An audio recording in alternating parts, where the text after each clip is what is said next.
Hey everyone, my name is Andrew Davis, and you're watching Conversations in Pop Culture, and we are back to the basics. And before I introduce my guest, I do want to remind everybody that this episode is brought to you by my friends over at Pocket Jack Comics, who have books like Palace of the Golden Princess and White Lily, and you can find their books at pocketjackcomics.com or on Kickstarter. But enough about that, because I have with me comic creator Alton Simpson. So welcome back to the show. Hey, good to be here. Always fun talking to you, Andrew. Well, I appreciate that. That means a lot. That makes me feel special. So, especially given my tough year. But enough about me. It's not about me. Obviously, you just launched Witches of Westchester, Volume 1 graphic novel. Also, it's issue 3, and the art book, I think, is also with it. Yeah, And we're going to talk about that on Kickstarter in a few minutes here. But I figured I'd allow you to quickly introduce who you are, because I think this is your 11th project on Kickstarter. yeah, it is. I guess my first one was around COVID, so 2020. And I created Vampires in New Jersey. And from that, it, kind of snowballed, sold out at comic stores. And then some fans were like, you should do Kickstarter. And I was like, no, I can't. I did Indiegogo and it sucked. I was terrible. I canceled it after 3 days. I sent to 2 people who backed a free comic because I felt so guilty. And they were like, no, Kickstarter.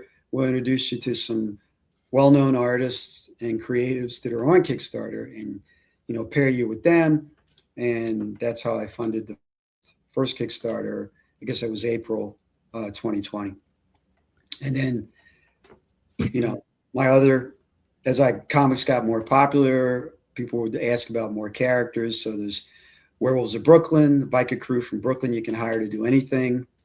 Which is Westchester. It's like Evil Dead meets The Craft. Blackjack, he's a superhero whose powers change without his control. It's like X-Files meets Unbreakable. And Bunny Goes to Space, which is like Harley Quinn meets Barbarella. And all started with Vampires in New Jersey. It's like True Blood meets The Sopranos. So it's all one big shared universe. Yeah, so let's get into this a little bit, because obviously you just launched the Kickstarter, and this is for Witches of Westchester. And I'm going to go out on a limb here. There's a lot of Westchesters in the United States, but I'm pretty sure it's the Westchester, New York, because if it's a shared universe, if you have Brooklyn covered and you got Jersey covered, the tri-state area is only so big. But there's a Westchester, PA too. That is true. That is true. I picked Westchester because, like the Simpsons with Springfield, the Springfield's all over the place. So in a way, I think the Simpsons have revealed where Springfield is, but when it started, you didn't know which Springfield. And I wanted a story that I could tell that would involve witches who are being trained. They're in college, which we've seen, more than once in school or whatever. But I wanted to connect all the Westchesters around the world throughout time through witches.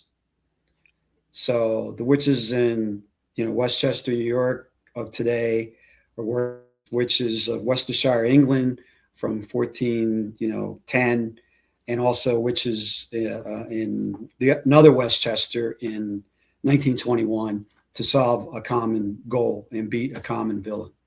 So obviously there's a lot going on, because there's the main cast of characters here is these college students and these college girls, and they're learning witchcraftery, I guess, and they're trying to find teachers, and they kind of find a teacher, and then but obviously they are mastering their powers, and they're somewhat connected through space and time. And so what is that like? Because it's so interesting, because obviously conflict ensues right out of this, and they're learning and figuring it out, and then there's like a learning curve, but they're also in a shared universe at the same time, which is also complicated. So like, what is this like? Because it's so interesting, because it's a standalone, but it definitely is in this whole universe that you created. Yeah, they lean on each other if they get to a point where, what are we going to do here? Oh yeah, the witches might be able to help. So then I'll have like a segue of one of my characters, a vampire, is getting the witch on the phone. What do you guys think? And then the witches discuss it, and then they come up with some type of spell that might help the vampires or the werewolves, because they're all kind of know each other. because it's interesting because they have their own conflicts as well, Yeah, right?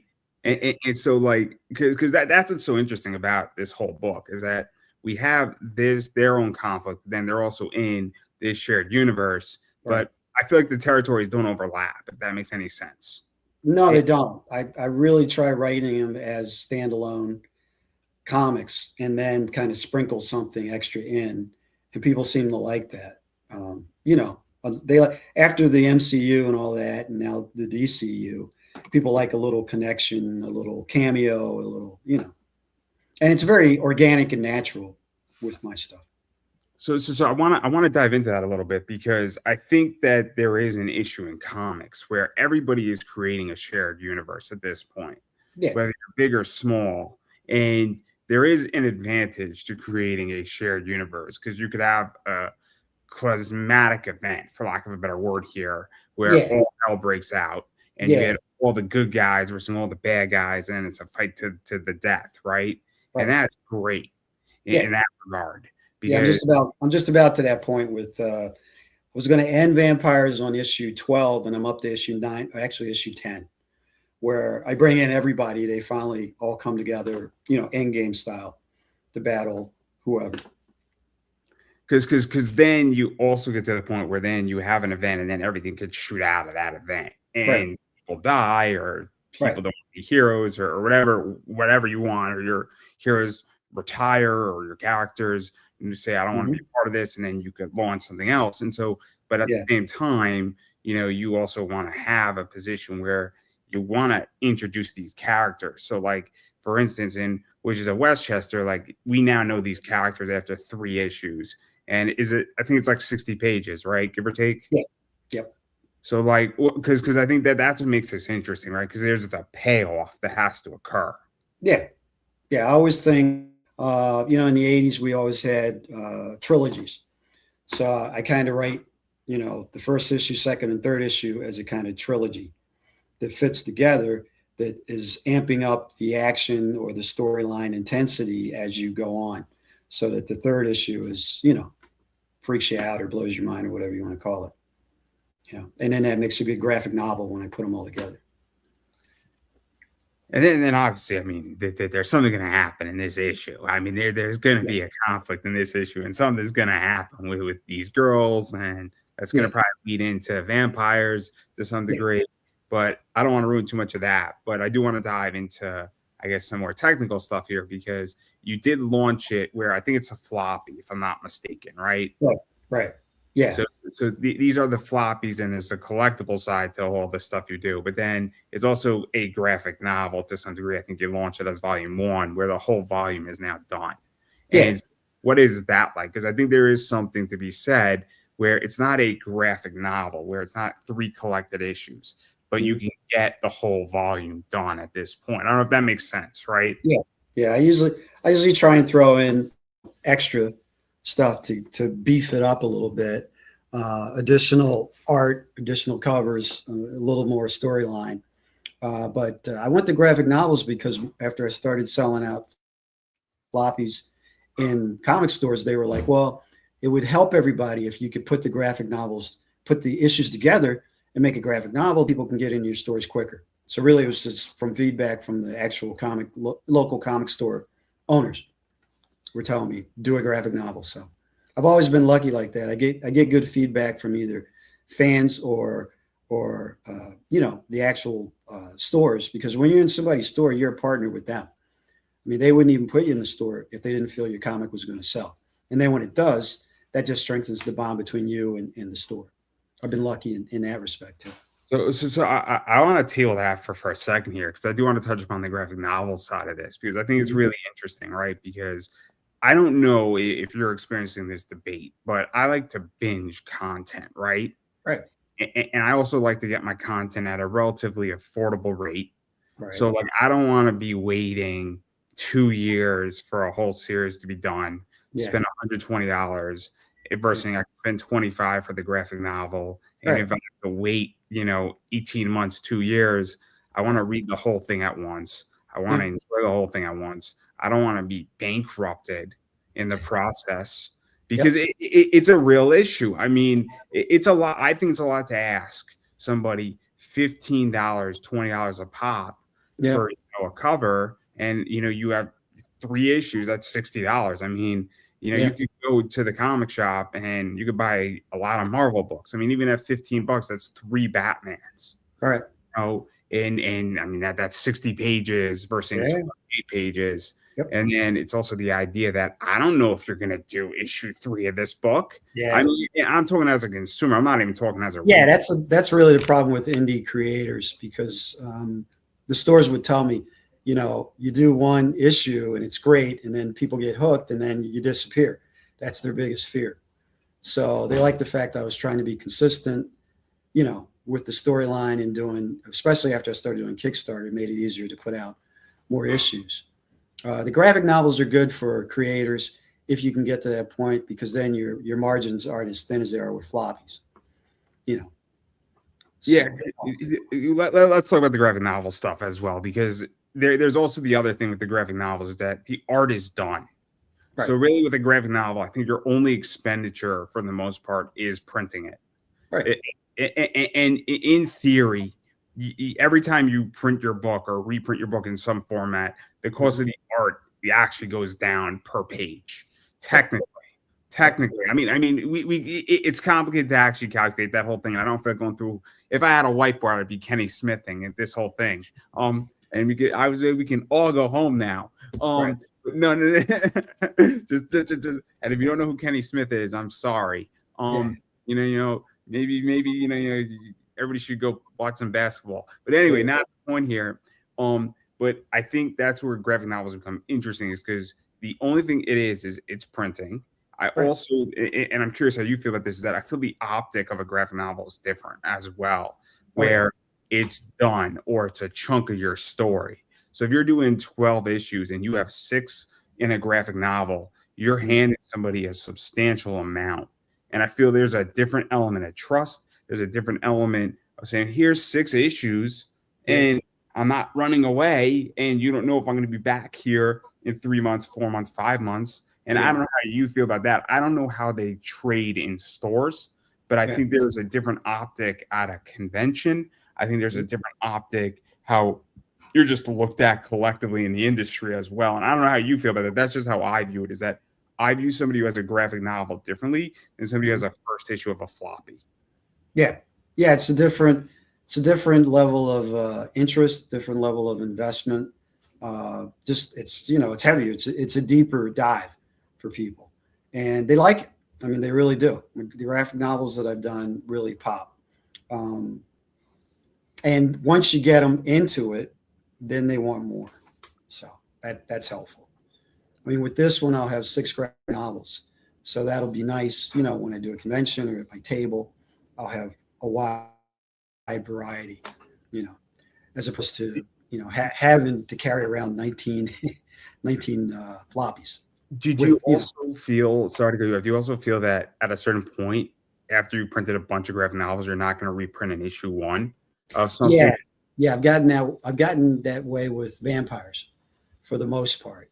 I might do another printing of some of the floppies, but I'm almost done, like all of my floppies for vampires, because I have nine issues of that, and then I had leftover from the Kickstarter, so I have, some extras floating around. But I prefer graphic novels. I really do. So I find it so interesting, right? Because I sell raw books, right? And I like selling collectibles because the margins are good for me, and I like making money on this. But at the same time, I also don't want somebody to just be running 10,000 copies of their issue 1, right? It defeats the purpose of collecting. At least I think it does, right? And I don't think you run 10,000 copies of your book. And I think if you have a limited cover, I think you do limit that. But even still, if you're running 500 copies, it's a lot of books. Oh, yeah. It's a ton. And so, like, I like when there gets a point where, like, great, there's a finite amount of these books out there now, and great, now we don't have to, go, now I know for a fact that there's only so many books, and you're not reprinting issue 1. Yeah. I Yeah, I mean, know with Bunny Goes to Space, with Shikari as an artist, I made a conscious effort not to print a lot of them, and I think they're going for about $200 on eBay now. So it's there's not a lot of them out there, and people really love them. So I like that. For that comic, for that issue, that's great. so let me ask this, because my understanding, and this is just my view on it, I'm curious your view on it, is that Mhm. I believe there is a relationship where, I mean, it's not a law, but I believe that it's unspoken, that the idea is that you want to, as a creator, you want to have limitations on what you print, and you Yep. want books to go up in value. I would imagine every creator wants a book to go up in value, and Yeah, not it's every book. nice. You can't really plan on it though. It kind of just happened. You know what I mean? I But like I like all the comics. I like what I do, but I'm not paying $200 for issue one of Bunny Goes to Space. But some people are, and that's if that's what they want to do, resell them for that. That's fine. And then what I'm getting at is that it's always good, I think, when your book goes up in value Oh and it's yeah, limited, yeah. because the idea is that if I backed your project, right, Mhm. and the book goes up in value, the idea is that I feel that I made a good purchase. My purchase went up in value, whether I sell it, I don't sell it. Even though you're not seeing the money Right, that if I sell it for, right, me as a customer, I feel better that I have something that went up in value versus going down in value. right. Because it Sure. doesn't mean, and it has nothing to do with how it's written, by the way. That just because something Not goes, really. No, yeah. I mean, I've seen a lot of things go just on pure. They like the art, the cover. You know, which which is fine. It's whatever you like about it. Good for you. because I feel, and then I guess my position is that I feel that you have to do everything in your power to at least attempt to try to make your book go up in value.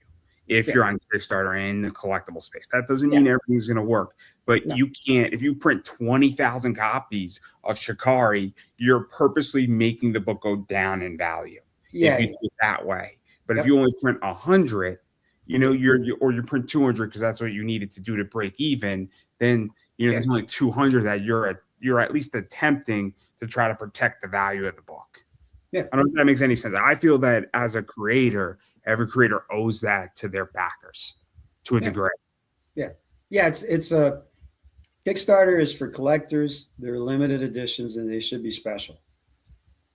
You know, I don't think every creator does that. I don't, and I well, they think should. That's how I look at it. So I never, usually I'll do the printing for the fulfillment, and maybe I'll have a few extras. I'll print a little extra for the artist, so they get like 10 copies of each of the work that they did, just so they have it, and then that's it. I don't usually go back and try and recreate anything. I want to work on something new and different, you know, and it should stay special, you know.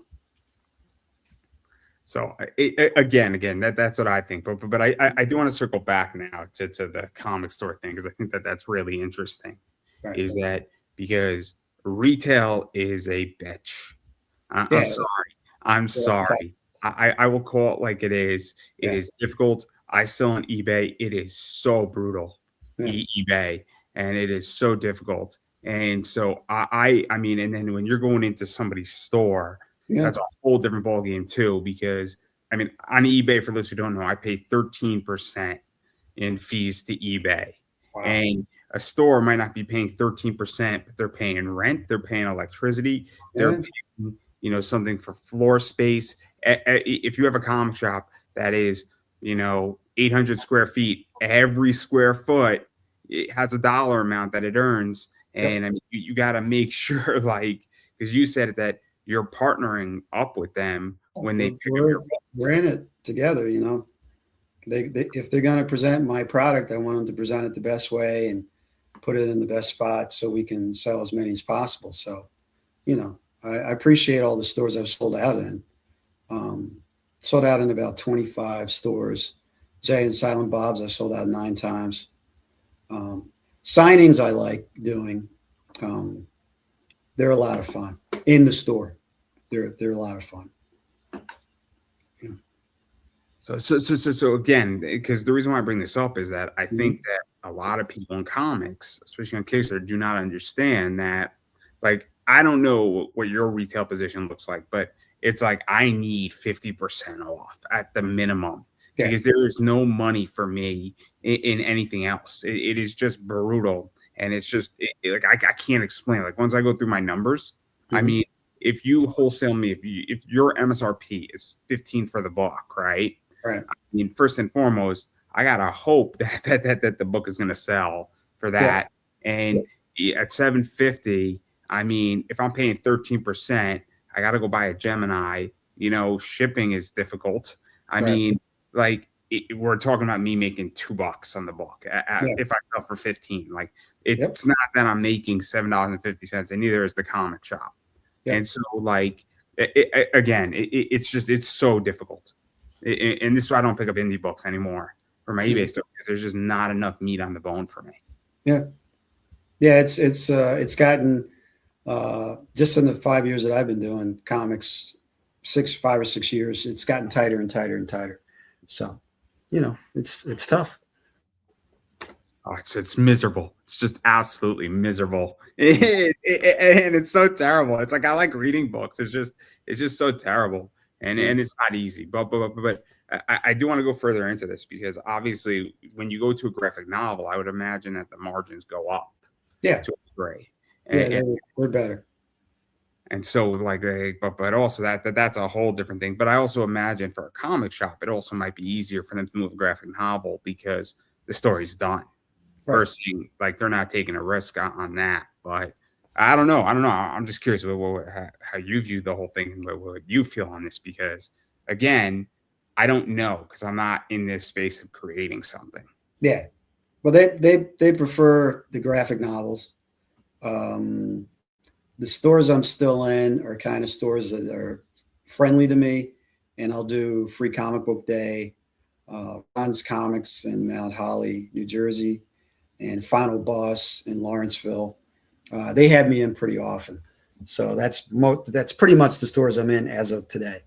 The other stores, they want more product, but I'm not Marvel and DC. I can't crank out things as quick as people would like them every Wednesday, you know. But yeah, graphic novels move for them, so they like them.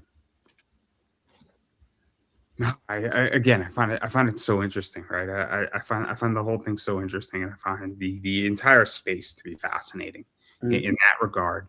And then obviously, I mean, just to go further into all this thing, Right. with this is that obviously, I mean, the whole comic industry right now is upside down Yeah. in a lot of ways. I mean, I don't know how you feel about it, but I don't know. I'll ask you a question. So I don't know the current state of Kickstarter. I don't know if it's oversaturated. I Oh don't know. yeah, it's way oversaturated. Okay, One of okay. the it's one of the reasons I stopped doing it. But I've always been able to one pay the artists through my crowdfunding, and then pay for printing through my crowdfunding at the bare minimum. So I've done very well for some of the Kickstarters. I think I did 37.5 with Bunny in 21 days. So I've had some outliers that did very well, but if you go just the basic level, I've always been able to use it to create more comics, which is the key. So that when you do go out and do shows, or when you have events like I have, you have new product for people because people want new stuff. So let's actually talk about this because I'm curious how you feel about this. Mhm. I feel that Kickstarter has not become what it was intended to become, No, which and is which. things never do. Facebook was supposed to bring people together. What's it done? It's torn people apart. So yeah, anything social media related starts out with good intentions and turns into, I always call it the pretty hate machine. Trent Reznor's first album.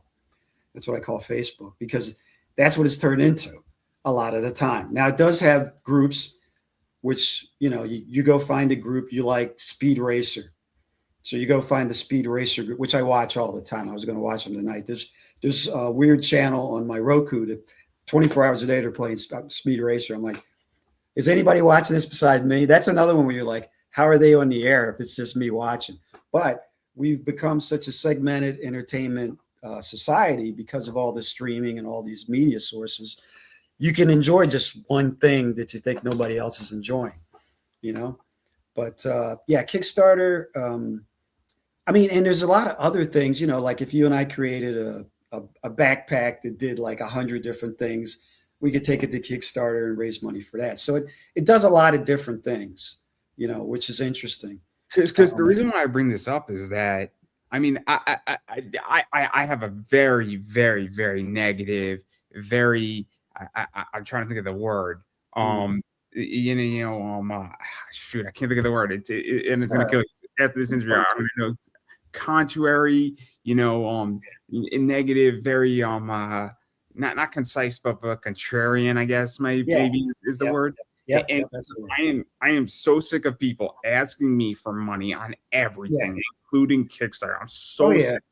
Yeah. And I mean, it also doesn't help that right now I'm on somewhat of a fixed income, but I am so everybody's at a spot right now. You know what I mean? Where it's like, should I even spend any money? What's going to happen next? You know what I mean? So yeah, don't feel you're alone in that boat. So the way I feel is that I am fully aware, but I'm so tired of people asking me for money. I'm so tired of on everything, not just Kickstarter, but everything. Yeah. Just today alone, I've gotten like 9 charities asking me for money. Yeah. And I'm like, I don't want pitching. Everybody is trying to tap my well, and I'm like, I'm out of money, guys. I'm genuinely out of money. Like, well, turn it off. You know, don't shut it out. But like, I feel it's oversaturated. I feel more people are doing more projects for a variety of reasons. I mean, nothing against Zenescope or Dynamite. I have no personal problems with either of those companies, but they're running campaigns like every other week. They've hoarded out kind of. I mean, there's no reason to do that. I mean, when I first got, a lot of speed on the platform, I was like, maybe I could do this every month. Then I was like, well, if I do it every month, it's not special. If you do it all the time, it's not special. So I was like, maybe 3 times a year. I have a different opinion completely. I think you can kill your backer and kill those. So I like to use the cow analogy, right? Yeah. You buy a cow. There are 2 ways to make your money with your cow, right? Yeah. You could go kill your cow. Yeah. You could feed it some grass for a year, and then you could go kill your cow and sell the beef. And you bought your cow for $100, and now you sold it for $140. But you no longer have a cow. Yep. Your cow's dead, right? Your beautiful little cow, it's dead. Okay. Yeah, with that, you made $40, but guess what? You gotta go get a new cow. It's $120 to get a new cow, which is fine. Nothing wrong with that. Or you can milk your cow every other day, sell the milk for $1 or sell it for 50 cents, and you can get your money over the next 10 years. And you sell your cow. Right. So like, this is my whole position with that. And so I feel that if you run a Kickstarter every month, you're going to kill your backer. You're going to kill your backer. Yeah, there's no reason to do that. The reason why they're doing it, Zenescope and Dynamite, is that they got heavily screwed out of Diamond. Oh yeah. So I understand. What a nightmare. I don't even know how that fucking hell that happened. I don't even know how the hell that fucking happened. So, I mean, I still don't get it, right? I don't even get how that happened and nobody caught it. I don't understand how it happened. Nobody's been able to explain to me how. I mean, I know the problem, right? And I know the basic idea, but I don't know the technicals, and I'm very curious on the technicals exactly what happened. But I get a lot of people have been screwed out of money there. Oh yeah. Well, running a monopoly is not easy, and it's incredibly demanding. And then, you push everything to the margins. You push your relationships, you push your suppliers, you push your distributor. You're constantly pushing everything to the above 10, to the 11.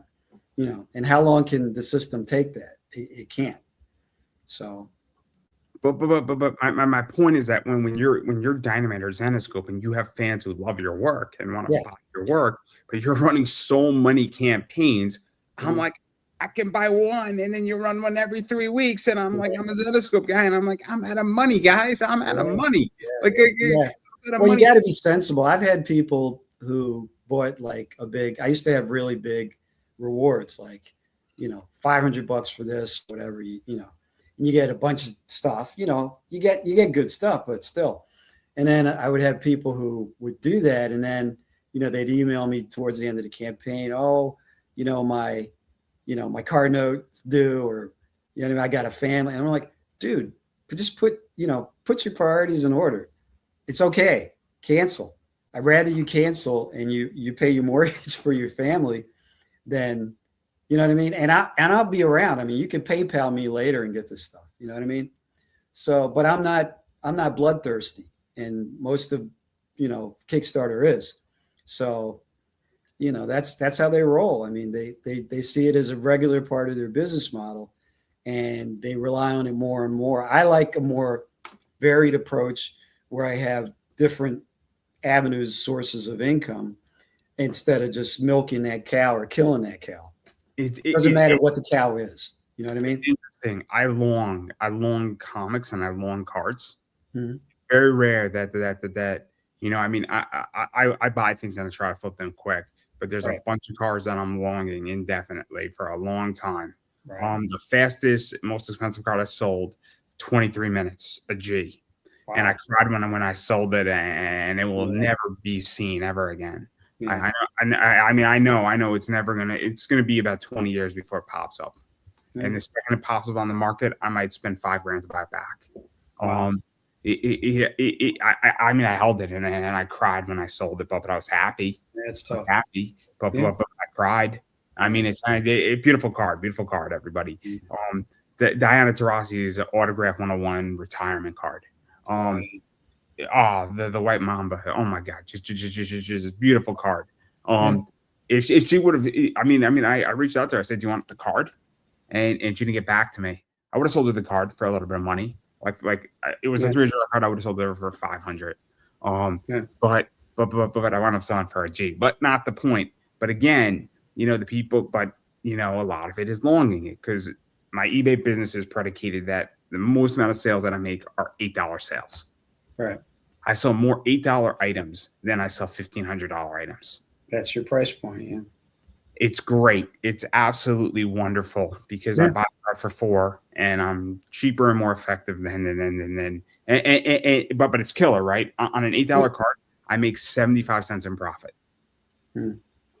It is brutal. It is the definition of brutality. Yeah. But again, I find it so interesting, right? Because I don't want to be tapped anymore. Like, I'm so tired of spending money. I'm so exhausted. Yeah, it's tough, man. It's like a chore for me, and I don't want to be bothered. I don't want to be bothered.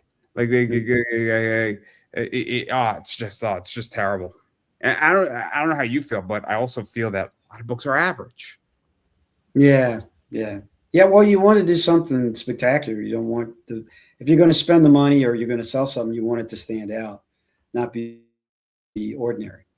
And I don't buy a lot of other people's stuff anymore, besides maybe the artists that I know. But I try and do something different every time I create something to make it, unique. I'll ask you this, right? What is the characteristics? And it's okay if you don't want to answer the question. You could just plead the fifth on it, right? Okay. So what makes you say, "Hey, I want to back this project," right? Mm-hmm. Well, I do like some beautiful art. I like a nice story arc. I don't know. I like a lot of different types of stories. I like crime noir. I like sci-fi. But you when something's derivative of something else because you've looked at a lot of things. So you want something that, even if it is derivative, to have kind of a original twist to it that makes you go, I wonder where that goes. And that'll attract me, So for me, what makes me stop is that I want to get something that has got a crazy twist to it. Right. So one of my favorite books is Bang Tango. Bang Tango's premise is the following: is a guy was working for the mob. He fucked up, a bunch of people got killed, right? And then he goes to Los Angeles, and the mob is after him. Right. And he used to date a transsexual girlfriend. Right. And let's just say that a lot of people are playing a lot of people. Who's playing who. Right. So you don't know if the guy who's now has another woman, if she's playing her boyfriend. You don't know Right. if this transsexual girl's playing them. You know if she's Right. playing the mob. You know if they're Yeah. all playing the mob. And Right. now it's a final showdown between everybody, and you have no idea who's playing who. And Yeah. it's great. And Yeah, it's that is cool. art, and it's complete You should mind. guess them. Yeah. That sounds exciting because you're not sure exactly what's going to happen. And it's one of the only books by this famous painter who did it. Adrian Sabar and Joe Kelly wrote it. So you had Adrian Sabar, the artist, and Joe Kelly, the writer, and this was maybe 1993, maybe 96. So but the book was buried for like 20 years because it was forgotten on Vertigo, and then the book was republished, and I'm like, dude, this is fucking awesome. Yeah, because I'm like, it's like Snatch and Steal, and great book because it's just like a mind fuck. Yeah. But you don't know who's playing who, and I'm not going to go any further because I don't. I mean, right now, somebody's going to be like, "Oh man, I want to read Bang Tango." Yeah, that sounds interesting. Because and it's 5 issues, right? So it's like a $15 graphic novel, right? Right, and you're in and you're out, but it's the whole ride is cool. And there's one scene in it where it's like a spread page, and they're dancing. The boyfriend and his transsexual girlfriend are dancing, right? Yeah. And the musical notes are surrounding them in it. And it's just such a cool art scene. And that doesn't, like, it has nothing to do with it. But, like, you're like, right. The design is eye-catching and inspiring. We're now there, and you go and you look up and you take the notes. It's an actual song. You get the whole vibe. Brilliant. But, like, that's what makes me stop, is when you have something like that. Yeah, that's pretty cool. But, like, again, most people's books, it's just whatever. But I digress. I don't want to get us in trouble too much on this. Because people are going to be like, oh, man, these people don't back books, and they're criticizing people's books now. So I don't want to do that. But trust me, if I wanted to criticize people's books, I would have a lot of attention. I would have no friends in this industry. Well, yeah. But I digress with that. But I do want to dive further into this because I think this is really interesting because obviously getting attention on Kickstarter and for your books is so complicated too. Yeah. And I don't know even how that looks because in the podcasting world, it is brutal. And there was a guy because I saw a lot of cards, and what he was explaining is that you have to have really good pricing on eBay. You have to have clean photos, and you have to have great titles. And I think we could translate some of that to comics right now, where you need to have awesome artwork. You need to have a good story. You need to have a good title. You need to have clean pictures of your stuff. And then also, I think you just need to be in the right place at the right time because it helps. Unfortunately, I mean, I'll say it, and I'm going to get in trouble, but tits and ass sell things. TNA on Kickstarter for comics, and sometimes that's what you got to do to get your book because you need to get funding, and then everything else also matters. Yeah, I mean, I want to give people what they like. So when I'm in stores, I have a cover for stores, and then I have a cover for Kickstarter. So wherever I need to, change a few things to fit, I do. And there's covers for Kickstarter, like we've been saying, that's special to Kickstarter, and they're limited editions, and that's good for that. And then I always have a different cover for when I put it in a local comic store or I sell it at a convention. Do you feel that? Because I mean, and this question is still in the works, but I'm gonna try to get it out the best way I could get it because I've been thinking about it. Is that because on Kickstarter you're almost raising money, right? And you need to raise as much money as you possibly can raise. And I don't even know if it matters what you're selling or your book or the story because I think that's the creation side, and this is what makes Kickstarter so interesting, at least in my opinion. Is that you have this weird combination of creating comics and creating products and delivering cool stuff to people, or attempting to deliver cool stuff to people, but you Right. also are trying to raise as much money as humanly possible. Yeah. And those two things don't work. They don't work together for the most part. Because it's rare. It's rare that they would fit perfectly. Yeah. Because it's the right and the left side of the brain. It's exactly that. So look, again, I'm not asking the question the right way here, or I'm getting the point out. But me personally, I'm pretty happy if I, like I said, can raise enough to pay for the artist and print the book, because that's really my end goal. It's not to retire from Kickstarter, But some people, when you do big figures, then it turns into, you need a warehouse and all this other stuff. And I haven't done those kinds of figures yet. I think my average is like 10 to 12, which is nice. But, if I can, like I said, take care of expenses and then get a new product out of it, I'm pretty happy. I use the analogy, right? Once you cross $20,000, I think what it becomes is that it's kind of like if you have a small dog, your dog has small problems. Right. If you have a big dog, your dog has big problems. Well, yeah. Bunny was a lot of work, and I haven't done much of a follow up because I lost my artists that I work with to create it. So I kind of had to there's a certain magic when you hit almost $40,000 in 21 days on Kickstarter.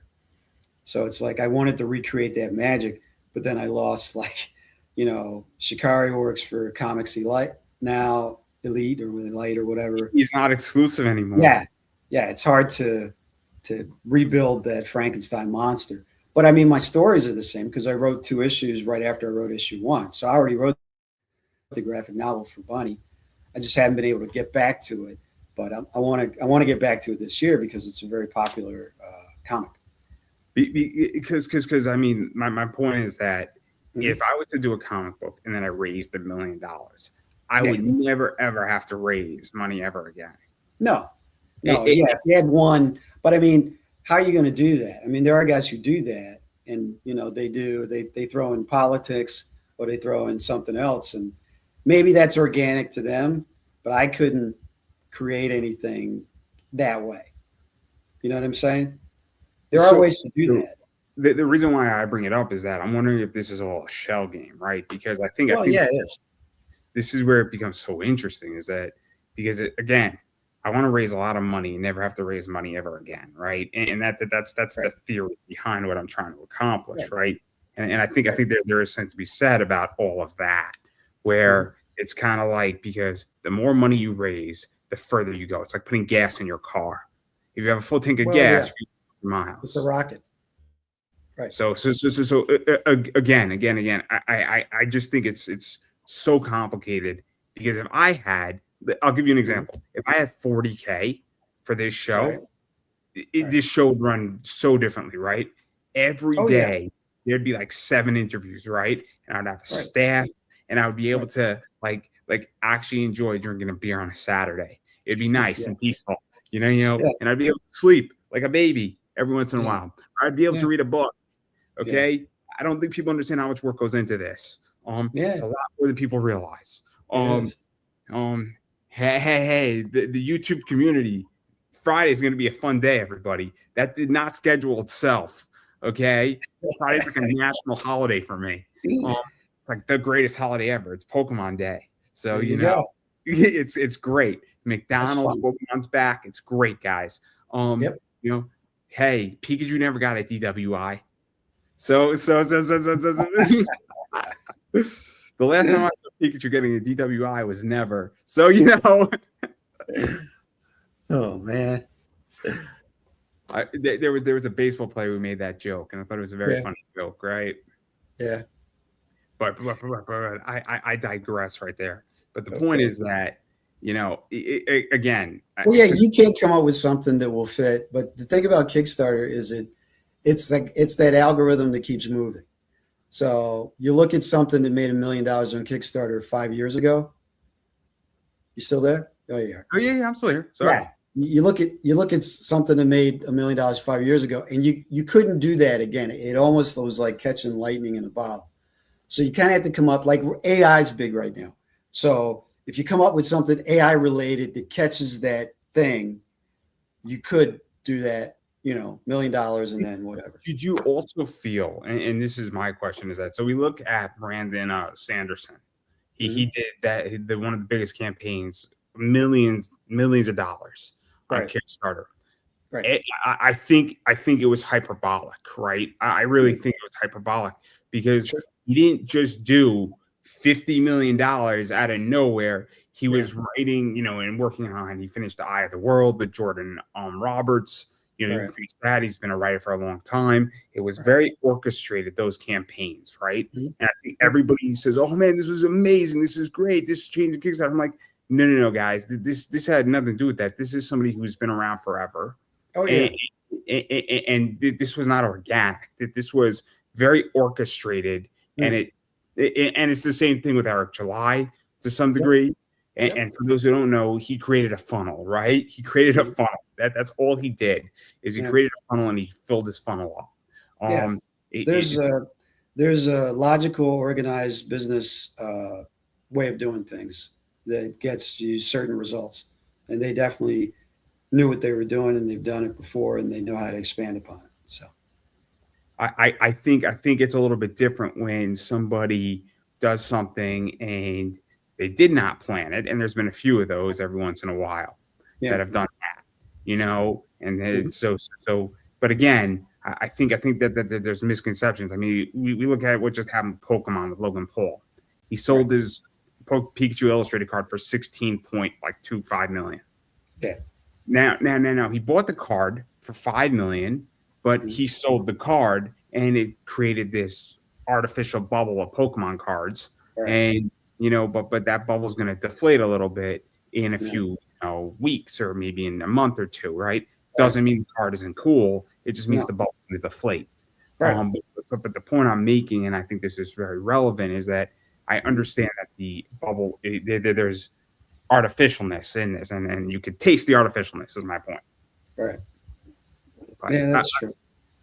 But again, I mean, this is why you need to have good stories, because there's only so many titties you could show me that and no offense, but I mean, I can look at the real thing a lot.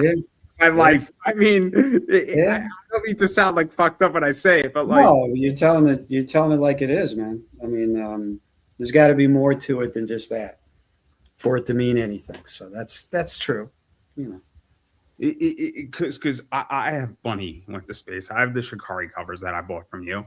Oh, okay. Well, I still have those. I still have them. I don't know where they are, but I'm near my house. They're around. I don't know which long box they're in. I got like 20 long boxes. So I'm sorry that I couldn't locate them. No, it's okay. Thanks. It's much appreciated, man. No. I mean, they were a little pricey, but I think they were worth it. I was happy to buy it. Yeah. I mean, they weren't cheap. I don't want to. I'm not going to lie. I mean, I don't remember what they cost, but they weren't cheap. They weren't like super expensive. It wasn't $200. I can tell you that. Well, that's the thing. When I see them like that, I'm like, what the heck's going on there? I don't even know what's happening, But that's how things go. I like Shikari's artwork. I like some of his artwork. Right. Yeah. I'm not a fan of the bottomless covers. They don't do it for me. Yeah. They kind of disturb me. Like I don't get.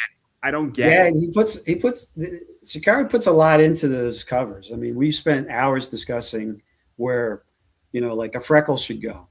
It's a lot. Or how much hair should be here. Or, you know what I mean? It's a lot. I have a problem when we're showing like the. I don't have a problem with topless covers, right? Yeah. I just don't get when we're showing full frontal. Yeah. Well, I don't get people I don't know what to tell you.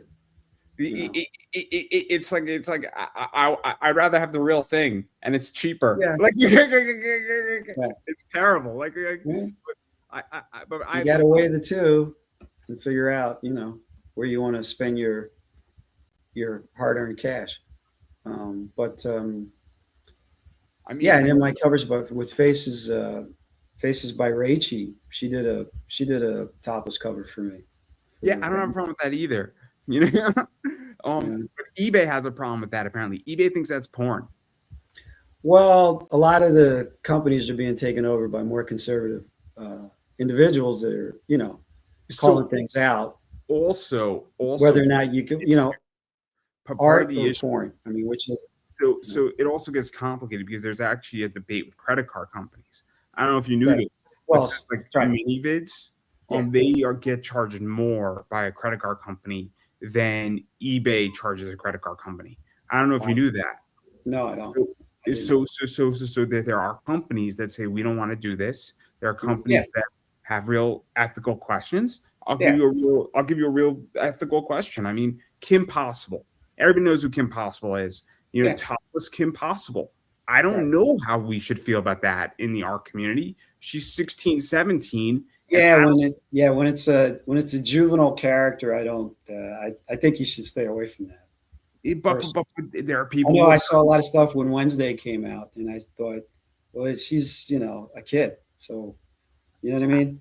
it gets really, really complicated. And I can understand eBay not being a fan of that. I can understand PayPal not being happy with that. I can understand Yeah. Shopify saying, like, this is a little weird. Like I get that these aren't real characters. Well, And that's the other thing. Yeah. but it's complicated. And this is the Ashcroft case. For those who don't know, it's actually a very interesting Supreme Court case where the Yeah. issue is that Stewie Griffin does not have standing in court. Right. So Stewie Griffin cannot sue Andrew Davis Right. because he doesn't exist. Right. But you're still doing something that isn't good. I don't know. Like if Stewie has his thing out on a comic cover, I'm not too sure if that's a good thing. Yeah. Like, Yeah. What's the point?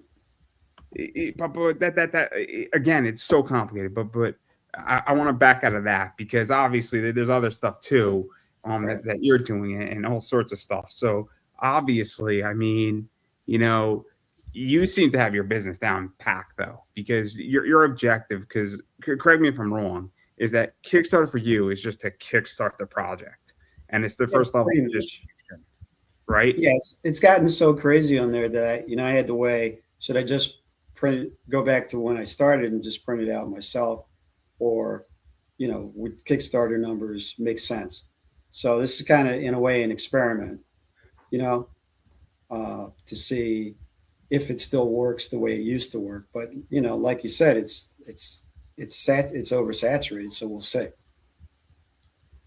So why do you think it's oversaturated? Because I mean, Well, I do know people that do. I mean, I see in some of the chats people that do one every month, and it's like I don't even know how you do that. But they're not doing it on a big scale. I think they're just doing it on a low basic scale. They're probably artists. They can crank out their own product pretty easy. If you're an artist, you can do your own covers and interiors. And maybe don't do that big of a comic, But I mean, to me, it's supposed to assist what you do. It shouldn't be all of what you do. There's a company, right, in which that they said their book was supposed to be in my hands last May. They're now beginning to ship out their book, and they're running. I think they did like 60, 65 projects last year. Yeah. And I'm like, where the fuck's my book? Yeah. Yeah. Where the fuck's my book? You can focus on cranking things out rather than actually, now doing what you say you're going to do. I'm guilty of this, and I'll tell you how I'm guilty of this in a different way, right? Yeah. I like to stack up a bunch of orders, right? So I have 45 orders that have to go out. Right. So I like to stack them up. So let's say I only have 12 one week. I might punt it till the next week when I have 30, because it's more time effective for me to pump out 30 orders on my eBay store than to do 12 at a time. Right. Because also what happens is that somebody orders 20 different people order one of 20 different card of the same card.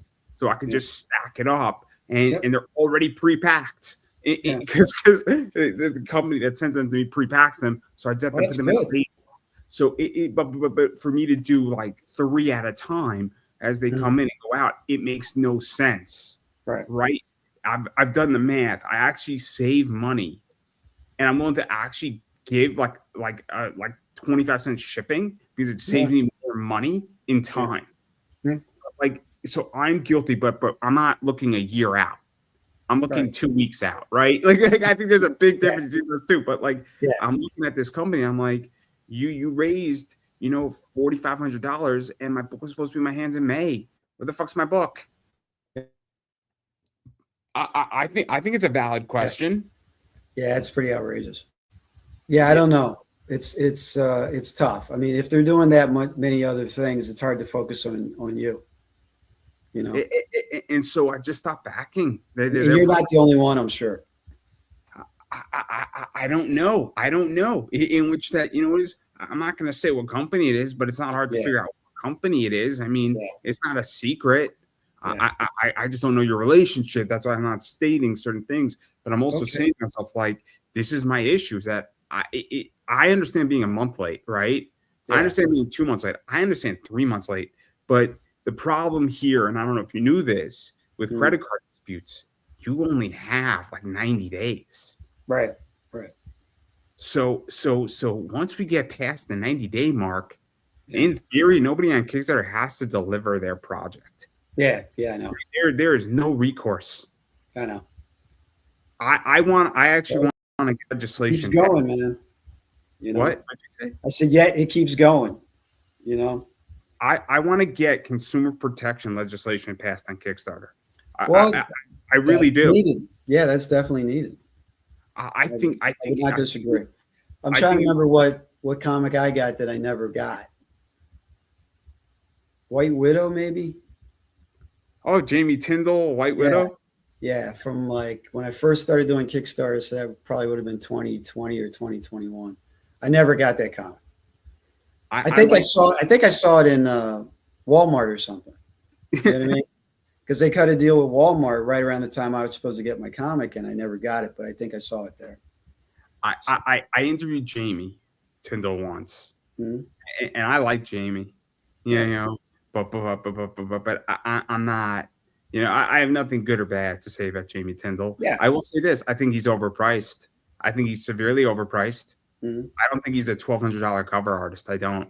And my opinion, and I don't think with the introduction of AI that his rate should go up, it should go down. I have a very different opinion on AI than everybody else does. For a variety of reasons. I think AI is the ultimate competitor, and I like competition because competition reduces pricing, and it makes people become uncomfortable, which means they have to become more creative. When somebody comes into my space and wants to kick my ass, I have to say, fuck, either I'm going to leave the space or I'm going to punch back. Yeah, that's true. And nobody wants to have this AI discussion. There's an AI model. Jill XO, she has 1.4 million Instagram followers, and she makes 5 to 10 million a year, and she's not real. Yeah. Well, it's whatever the market can bear. If that's what people like, that's what they like. That's just the way things are. But again. But you mentioned printing and shipping, and I'm curious how you feel about that, because those things kill me. Not the printing, but the shipping kills me. Yeah, I've been lucky. I use Pirate Ship. They're pretty good most of the time. You add the cost to your product, and you hope it the people still buy the product. I mean, you got to include it. You can't get around shipping. And I think most people understand the situation. So it's not, too offensive to people when you add it to the product, But, so let me ask you this, because I'm curious. Do you add the shipping? Is it built into what you sell it for? Or do you calculate the shipping on the back? I set a price, and then I set a price for shipping. But depending on what they buy and how much and where I ship, it's going to vary, But I make sure I include enough, space so that I don't get killed on the shipping, because eventually you're going to get something that doesn't fit your idea of what shipping should be, And I found that out when I sold a few comics in Australia, in my second Kickstarter, and it was like, I hadn't priced it correctly at all, and it was a lot of stuff. It wasn't like a small thing. It was like a bunch of stuff. So I was like, oh my God, what did I do? So you really have to pay attention to So what it's might happen. You know, it's funny, right? So yeah. on eBay, right? One of the things that on cards, the market determines free shipping on cards.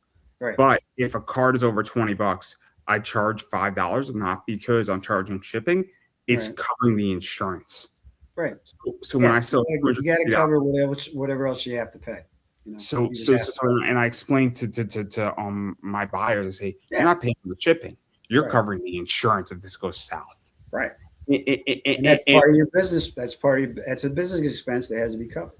because when I'm selling a $250 card, the margins are so high on those. I mean, we're talking a 4 or 5x. Right, But so I'll eat a $10, $12 shipping cost right, as a courtesy, right, but I charge $8 because it covers $400 of the insurance. right. But that's And, smart. and when my buyer realizes that, oh snap, he's not charging me for the shipping, I'm Yep. paying the insurance, and then my buyer's like, oh, I get it now. So it's Yeah. always useful in that regard. But I'm always curious because again, sometimes like you just build in the price because my buyers don't need to know everything. No, no. Sorry, they don't need But to it's know got to everything. work for you on the back end. Otherwise, you won't be able to continue the service. You know, So you'll put yourself out of business.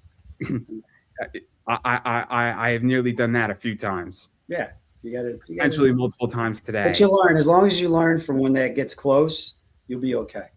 You can't make the same mistakes a bunch of times. That'll destroy you. Yeah, I agree. I've been in eBay business for 12 years. So what'd you say? I said, you're a warrior, man. Oh my God. And then prior to that, I was running me and my mom were running it together prior to that. So I've been in this space for like 17 years. Yeah. I started selling $2 Lego minifigures. Yeah, that's serious. $2 Lego minifigures. And the crazy part is that back in the day, you could figure out which ones were which by the barcodes. Oh yeah. Yeah. So I would be going and I'd be figuring out because the wrestler, the astronaut, the cheerleader were going for bank. So the cheerleader minifig was going for like $25 a pop. So I was taking $2 to 25. Yeah. So it was great. It was great. But I digress right there. And I am curious because obviously, I mean, you've done a bunch of other stuff too. So I believe you ran a convention. Yeah, I've done 3 of them so far. What was that like? Because you had some pretty interesting people there. You had some artists there. You had some, I think, people in the horror space there. You had some cool. I mean, you had some cool people there. So what was that like? Well, some fans were saying they wanted to cosplay my characters, and they were going to have an Alton Simpson day. And I was like, that sounds lame. Why don't we just have a Vampires in New Jersey convention? And then I became friends with Madam X, who's a vampire that is at the club QXT. She has vampire events. And I got invited there. And we became, I worked with her on a few things. And then she was like, why don't we just have it here at QXT, which is a cool club in Newark, New Jersey. And it was I didn't know, but it was in, what's the movie with Art the Clown? I'm blanking. Art the Clown? Yeah, Art the Clown. It was in Terrifier 2. They filmed there. That's cool. So then the Terrifier 2 people were like, hey, how come we're not at your convention? Can we come? Can we sign stuff? Because we shot the movie there. And I was like, what do you think? So that was the first one. And that was a lot of fun. And I became friends with Uncle Creepy, who's an awesome dude. Him and his wife, Danielle, become good friends. And, some horror people showed. And they're just cool to hang out with, He's worked with Romero. He's been in the business forever. And we do film panels, and he's always on the film panel telling these crazy stories of all these films he's been in. So it was a lot of fun, lots of cool vendors. I had DJs, alternative stuff. So let, let We have a me cosplay contest. You know, so we had let me that. ask you this, because obviously, I mean, they're so I think it's really cool when people have done stuff beyond just doing their comic, and then they've run a convention. They're obviously in stores doing Kickstarter, other stuff, because you also do some film stuff as well. You Yeah, know, it adds credibility to you. I also think it increases your connections on a bunch of levels. So if you ever want to do something, you now know a lot of other people, and you've made connections yeah, with most people who can help you. But I yeah. also think that there's something to be said about having more credibility, right? It's kind of It like, helps. when I've done over 1,200 interviews, right? So Hmm. when I go and approach somebody, right, That's and amazing. thank you, this was never the intention. I just genuinely, I thought Hmm. I was doing like 70 a year, and then COVID hit, and it completely changed the business Yeah, completely, yeah. indefinitely, because everybody needed help, and I just didn't stop. Hmm. But the idea is that all of a sudden I'm not a kid doing this anymore, and I've done it so Yeah, much, yeah. and once in a while you meet the right person who can help you tremendously, Right. and so what is that helps a lot, Yeah. and Well, so I think there is something to be said about that. mhm. Yeah, it's helped with the branding and just in general, people are more familiar with what I do. So that's fun. Plus, you do a lot of events.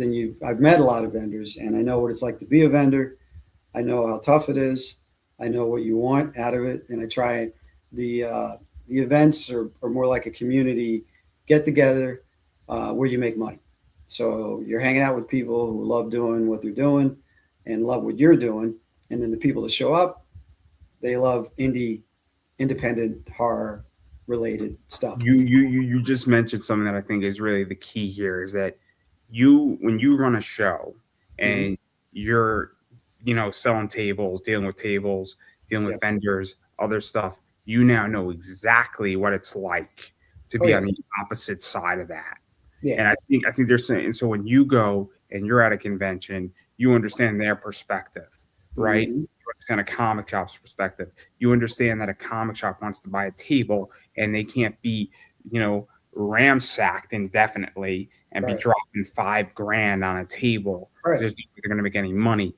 And Yeah. so I think because that's, I think, where disconnect happens. So we look at something like, because that's one of the biggest problems in comics right now, especially Hmm. comics, is that convention tables are going up, and it's like, how the Yeah. hell do you make Yeah. money? I've been hearing that. Yeah. I mean, Streamyard went from $25 to $45 a Yeah. month. Yeah. It's a lot of money. It's a lot Yeah. of It money. is. It's no And, joke. and look, I'm eating the fat on it, because it's not that. I mean, I don't really have a choice. I'm not about to change my streaming position so quickly.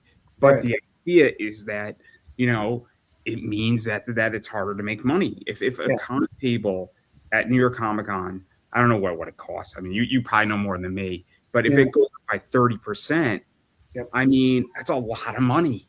Yeah. It's no joke.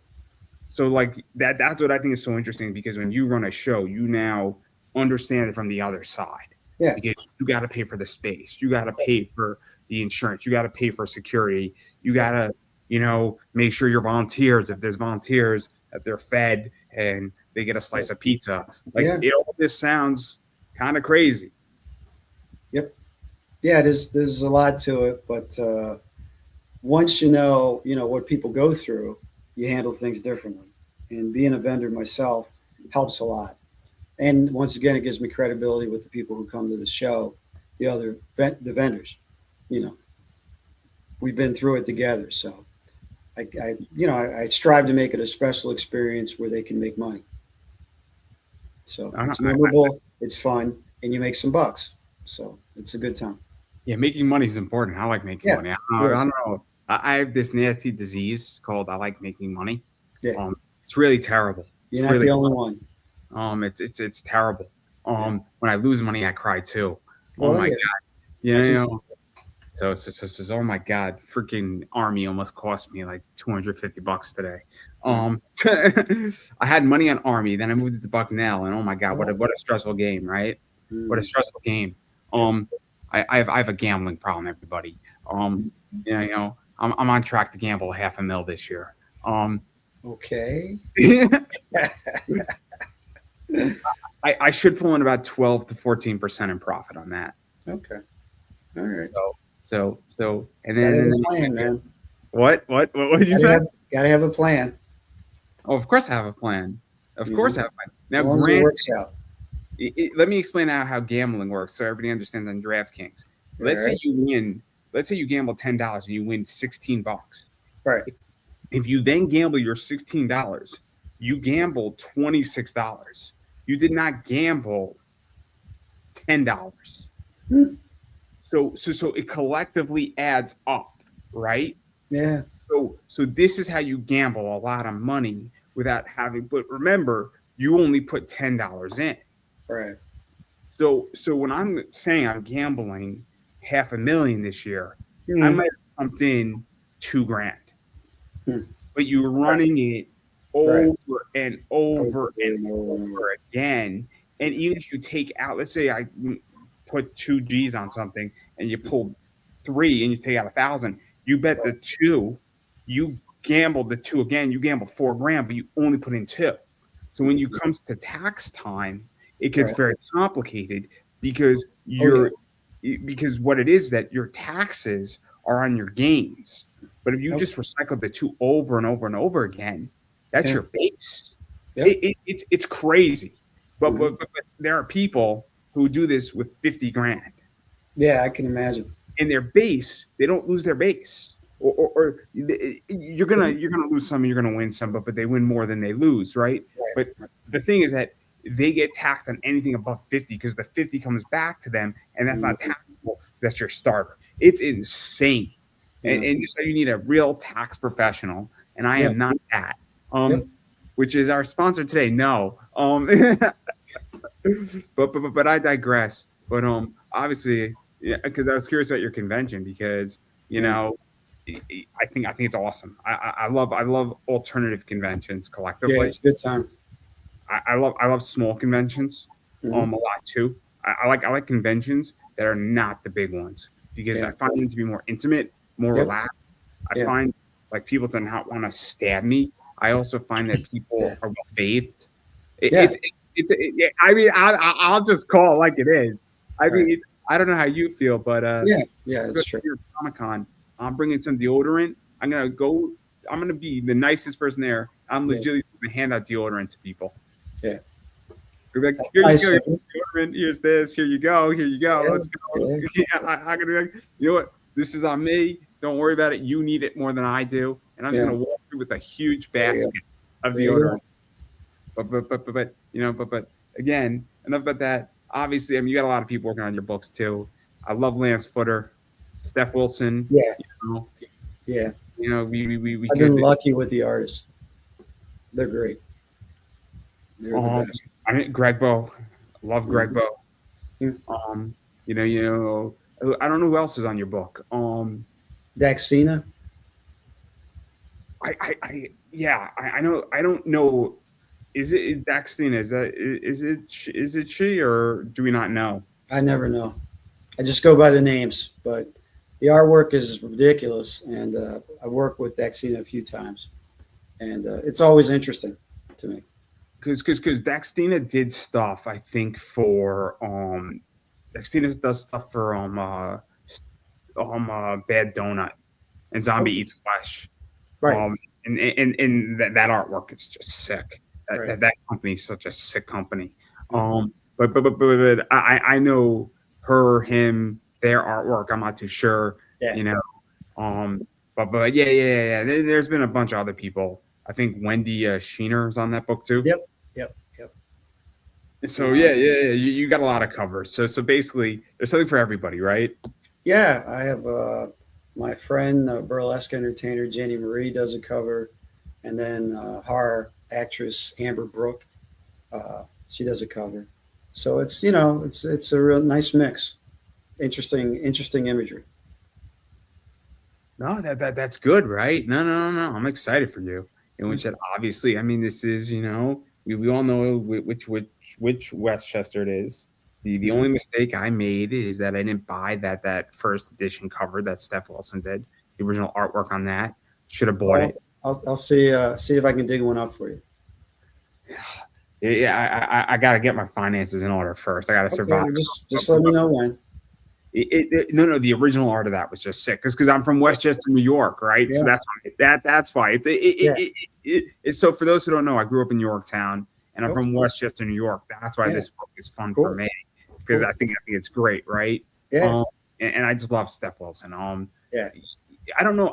I met Steph just before he really broke. Him and Carrie Ann met me, and the guy that convinced me to do the Kickstarter introduced me to them because they lived in Jersey then. It was like this time of year in 2020, and I was doing a super tiny con in the middle of winter at a VFW, and they came in, and he's like, "Oh, we're going to work with you on vampires." We hadn't gotten to that point yet, but I had been introduced, and they were working on the first cover for vampires, and they showed me their stuff, and I was like, "I've never seen anything like that before." And then before mine came out, he did like 5 Kickstarters with other people, and it was just like boom, you know what I mean? And I was like, wow, I'm really lucky to have met you guys. And they're incredible people. They're really good friends. I interviewed both of them. Yeah, I thought it was one of my worst interviews, and apparently everybody's like, "Dude, you did a great job." Well, Steph is a little, obstinate about. No. What it was is giving you a straight answer. But, no. We so the interview was just like talking about like 9 covers. That was the whole thing. And we were talking about the concept and just talking about how he got into it. Carrie Ann was in on it. And I just felt something was off. Yeah. And you're like, dude, this was great. Yeah. Like, what are you talking about? Like, it wasn't even him, right? Because it's always me, right? It's very rare. So every once in a while, like I'm not gonna name who, but I thought I was pulling teeth in an interview once. And oh my God, that was just bad, right? The whole interview I was just pulling teeth, but not with him. I just felt, oh man. And I was somebody, and the guy was like, dude, you did a great job. Yeah. You did a great job with that. I'm like, oh man, I just felt like I fucked up, guys. Well, you opened them up to talk. That's the key. It's very weird when somebody feels they did a horrible job and it's like, no, you did that was a great interview. Yeah. I'm like, well, what are you guys talking about, right? And then I know when. Yeah, you're like, did you see the same interview? I don't know what you guys saw, but I was not feeling it. Like, you see, it looked different to me. Yeah. But same thing with Greg Bo, right? But I had a great interview with Greg Watson. Greg Watson is absolutely great. I love. There's another brilliant artist in him and Gwen. I mean, I don't know Gwen.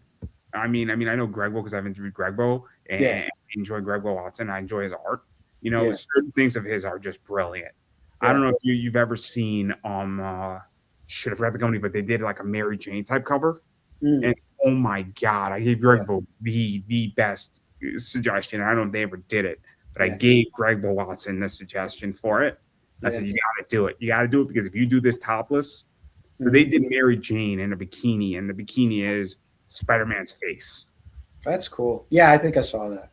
Yeah. I love it, right? And they were laid down. I said, guys, don't worry about it. I get it. I'm not worried about it. You're not the problem in my life. And I said, you do topless and you do Venom, but you do on her bikini bottom just the mouth. Yeah. Yeah.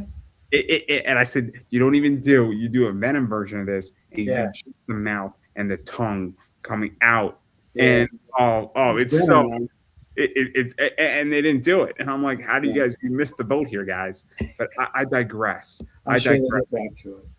No. Yeah, I've been lucky to work with a lot of really good, just brilliant artists. So I'm taking the idea back.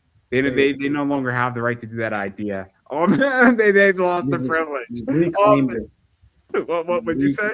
I said you reclaimed it. I am reconcentrating the idea. That's what I'm doing. But I digress. Obviously, a lot of stuff's going on in comics. We're all screwed with everything. I don't know how you feel about the economy. It sucks. I'm waiting for it to get better. But, I'm optimistic though, and I'll tell you why I'm optimistic, right? And maybe I'm optimistic for a different reason. Is that I now know what to expect. Right. If that makes sense. So all 2020. So I had a rough 2025, but the reason why I had a rough 2025 is because Caitlin Clark did not play in the WNBA. Okay. When she doesn't play in the WNBA, my WNBA sales go down by 40%. All right. Oh, okay. I see. So Yeah, that directly affected your business model. Yeah. that bitch didn't play. It's the first and only time a woman has ever fucked up my business. Well, it happens, man. I don't know what to tell you. She better play this fucking year. Yeah. That's all I'm gonna say is that she better get her ass in gear and she better shoot those threes from the logos because I need her to do her job. If I could go to my job in the middle of a tough year, she could do her job. I'm sorry. Yeah. She's making a lot more money than I am. I agree. Actually, that's not true. She's making about 25% more than I was making at my job. So she's not making a ton more money, but her Nike deal is worth every penny. But not the point. Yeah. Not the point here.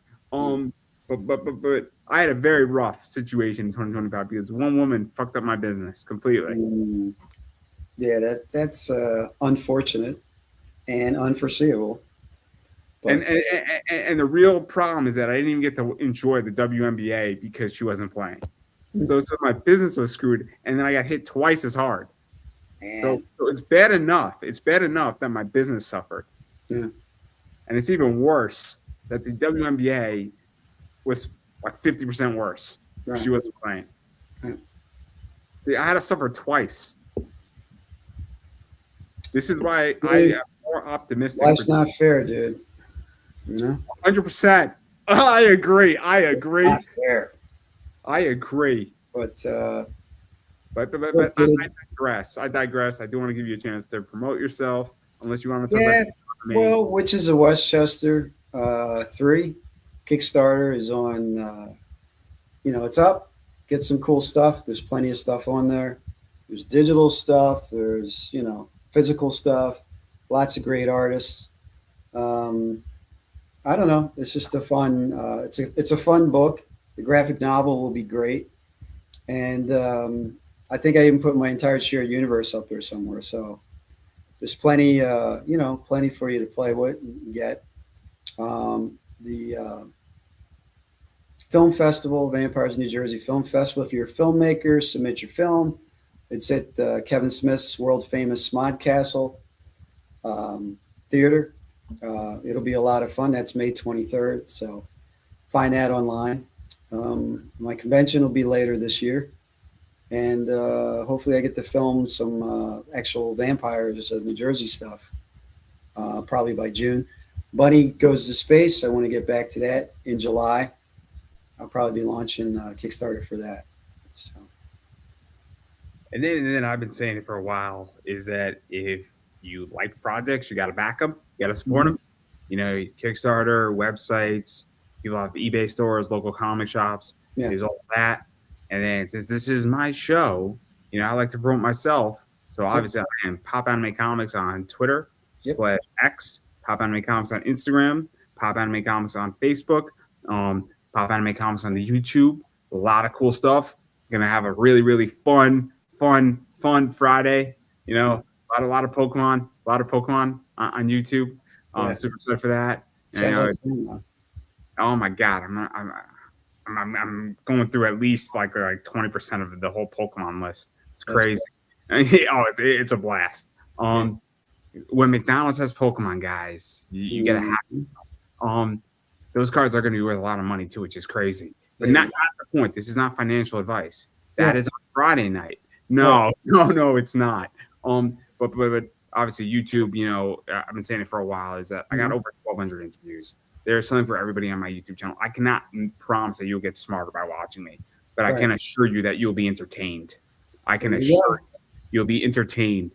And then obviously I'm on TikTok, and then I do run another show that I've been on for hiatus called Big Boy Card Collecting, and that whole YouTube channel. And we do a lot of card education, a lot of breaks, a lot of opening up stuff. I got a really cool John Cena set coming probably in the next month. His 25 years, 25 commemorable pack. Super excited for that. Going to be breaking that. It's 22 cards. We know the 22 cards in there, guys. The 3 we don't. And the 3 could be really cool. It could be patches, autos, parallels, inserts.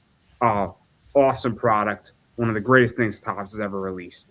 And then on top of that, I have an eBay store, guys. And this is my eBay store right here. Look for Comics and Collectibles. Come shop us on eBay at Pop Out Comics Collectibles. And I sell books like this in my store. Right. I sell books like this in my store. I'm still trying to figure out who this artist is. Maybe you can help. That's Shikari, in case anybody didn't know. Yeah. So this is I sell books like that. I got a bunch of Shikari stuff. Right. I sell cards like this in my store. I sell stuff like this in my store. Limited 25s, 101s all the time. I sold this one, which is the $1,000 card of Diana Taurasi. So I do get stuff like that. And I have everything from $8 cards all the way up to a $1,500 plus card right now in my eBay store. So you name it, I got it. And then every once in a while, I will release something like this in my store, which is a John Cena matte relic. Right. Let me get to that, or something like this, which is his sock and a card. Don't ask.